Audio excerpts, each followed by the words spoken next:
Hi friends, good morning. Welcome to Arnava channel. ಇವತ್ತು ನಾವು prepare ಮಾಡೋಣ ರುಚಿಕರವಾದ ಉಪ್ಪಿಟ್ಟು. ಸ್ವಲ್ಪ ಡಿಫ್ರೆಂಟಾಗಿ ಮಾಡೋಣ ಅಂತ ಪ್ರಿಪೇರ್ ಮಾಡಿದ್ದೀನಿ. ತುಂಬ ರುಚಿಯಾಗಿರುತ್ತೆ, ನೋಡಿ ಒಮ್ಮೆ ಟ್ರೈ ಮಾಡಿ. ಬೇಕಾದ ಸಾಮಗ್ರಿಗಳು: ಮೆಣಸಿನಕಾಯಿ, ಟೊಮೆಟೊ, ಶುಂಠಿ ಬೆಳ್ಳುಳ್ಳಿ ಪೇಸ್ಟ್ ಮತ್ತು ಈರುಳ್ಳಿ, ಕಡಲೆಬೇಳೆ, ಸಾಸಿವೆ, ಜೀರಿಗೆ, ಉದ್ದಿನಬೇಳೆ ಮತ್ತು ರವೆ, ಸ್ವಲ್ಪ ಎಣ್ಣೆ.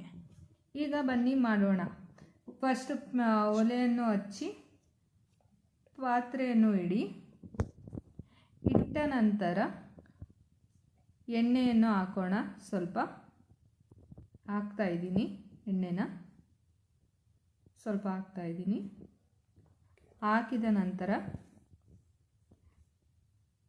ಸ್ವಲ್ಪ ಜೀರಿಗೆ, ಸಾಸಿವೆಯನ್ನು ಹಾಕ್ತಾ ಇದ್ದೀನಿ ನೋಡಿ. ಸ್ವಲ್ಪ ಕಾಯಲು ಬಿಡ್ತಾ ಇದ್ದೀನಿ ಎಣ್ಣೆ.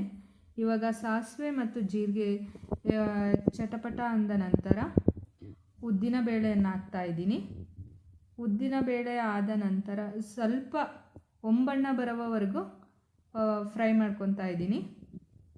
ನೆಕ್ಸ್ಟ್ ಕಡಲೆಬೇಳೆಯನ್ನು ಹಾಕಿ ಹೊಂಬಣ್ಣ ಬರುವವರೆಗೂ ಫ್ರೈ ಮಾಡ್ಕೊತಾ ಇದ್ದೀನಿ. ನಂತರ ಮೆಣಸಿನ್ಕಾಯಿ ಹಾಕ್ತಾ ಇದ್ದೀನಿ ನೋಡಿ. ನಿಮಗೆ ಖಾರಕ್ಕೆ ತಕ್ಕಷ್ಟು ಹಾಕ್ಕೊಳ್ಳಿ. ಮತ್ತು ಅದನ್ನು ಫ್ರೈ ಮಾಡ್ತಾ ಇದ್ದೀನಿ. ಚೆನ್ನಾಗಿ ಫ್ರೈ ಆದ ನಂತರ ಇವಾಗ ಶುಂಠಿ ಬೆಳ್ಳುಳ್ಳಿ ಪೇಸ್ಟನ್ನ ಹಾಕ್ಕೊತಾ ಇದ್ದೀನಿ. ಸ್ವಲ್ಪ ಹಸಿ ವಾಸನೆ ಹೋಗೋ ತನಕ ಅದನ್ನ ಚೆನ್ನಾಗಿ ಫ್ರೈ ಮಾಡ್ಕೊಳ್ಳಿ. ಫ್ರೈ ಮಾಡಿಕೊಂಡ ನಂತರ ಈರುಳ್ಳಿಯನ್ನು ಹಾಕ್ತಾ ಇದ್ದೀನಿ. ಅದನ್ನು ಕೂಡ ಹೊಂಬಣ್ಣ ಬರುವವರೆಗೂ ಫ್ರೈ ಮಾಡ್ಕೊಳ್ಳಿ. ನೋಡಿ ಯಾವ ರೀತಿ ಮಾಡ್ತಾ ಇದ್ದೀನಿ ಅಂತ. ನಂತರ ಟೊಮೆಟೊ ಹಾಕ್ತಾ ಇದ್ದೀನಿ. ಅದನ್ನು ಕೂಡ ಹೊಂಬಣ್ಣ ಬರುವವರೆಗೂ ಫ್ರೈ ಮಾಡ್ಕೊಂಡಿದ್ದೀನಿ ನೋಡಿ. ಹೊಂಬಣ್ಣ ಬಂದಿದೆ. ಈಗ ನಂತರ 2 ಗ್ಲಾಸ್ ವಾಟರಿಗೆ 1 ಗ್ಲಾಸ್ ರವೆಯನ್ನು ಮೆಜರ್ಮೆಂಟ್ ಆಗಿ ತೊಗೊಂಡಿದ್ದೀನಿ. ನೀವು ನಿಮಗೆ ಕ್ವಾಂಟಿಟಿ ಎಷ್ಟು ಬೇಕೋ ಆ ರೀತಿ ನೀವು ಮೆಜರ್ ಮಾಡಿ ತಗೊಳ್ಳಿ. ಒಂದು ಕಪ್ಪು ರವೆ ಆದರೆ ಅದರ 2 ಪಟ್ಟಷ್ಟು ನೀವು ನೀರು ಹಾಕ್ಕೊಂಡ್ರೆ ಆ ಕ್ವಾಂಟಿಟಿ ಕರೆಕ್ಟಾಗಿರತ್ತೆ ಮೆಜರ್ಮೆಂಟು.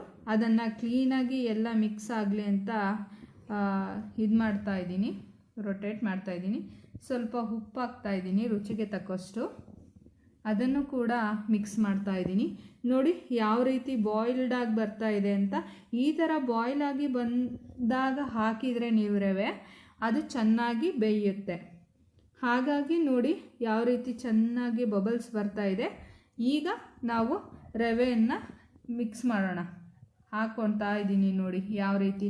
ಈ ಥರ ರೊಟೇಟ್ ಮಾಡಿ ಹಾಕ್ತಾ ಹೋದರೆ ನೀವು ಅದು ಗಂಟಾಗಲ್ಲ ಮತ್ತು ಚೆನ್ನಾಗಿ ಕನ್ಸಿಸ್ಟೆನ್ಸಿಯಲ್ಲಿ ಬರುತ್ತೆ. ಹಾಗಾಗಿ ನೋಡಿ ಯಾವ ರೀತಿಯಲ್ಲಿ ಹಾಕ್ತಾಯಿದ್ದೀನಿ. ಅದು ಹಾಕಿದ ನಂತರ ಕುದೀತಾ ಇದ್ರೂ ಅದನ್ನು ರೊಟೇಟ್ ಮಾಡ್ತಾನೇ ಇರ್ತೀನಿ. ಚೆನ್ನಾಗಿ ಮಿಕ್ಸ್ ಮಾಡ್ತಾ ಮಾಡ್ತಾ ಮಾಡ್ತಾ ನೋಡಿ ಯಾವ ರೀತಿ ಬರ್ತಾ ಇದೆ ಅಂತ ನೋಡಿ. ಈ ಥರ ಬಂದರೆ ಅಂದರೆ ಪಾತ್ರೆಯನ್ನು ಯಾವಾಗ ಉಪ್ಪಿಟ್ಟು ಬಿಡುತ್ತೋ ತಳನ ಆವಾಗ ಚೆನ್ನಾಗಿ ಬೆಂದಿದೆ ಅಂತ ನಮಗೆ ಗೊತ್ತಾಗತ್ತೆ ರೊಟೇಟ್ ಮಾಡಿದಾಗ. ಓಕೆನಾ? ನೋಡಿ ಯಾವ ರೀತಿ ಬರ್ತಾ ಇದೆ ಅಂತ. ಈಗ ರುಚಿಕರವಾದ ಉಪ್ಪಿಟ್ಟು ರೆಡಿಯಾಗಿದೆ. ಈಗ ನಾನು ಸ್ವಲ್ಪ 2 ನಿಮಿಷ ಬಿಡ್ತಾ ಇದ್ದೀನಿ ಅದನ್ನು. ಈಗ ಸವಿಲು ಸಿದ್ಧ ರುಚಿಕರವಾದ ಉಪ್ಪಿಟ್ಟು. Please like and subscribe.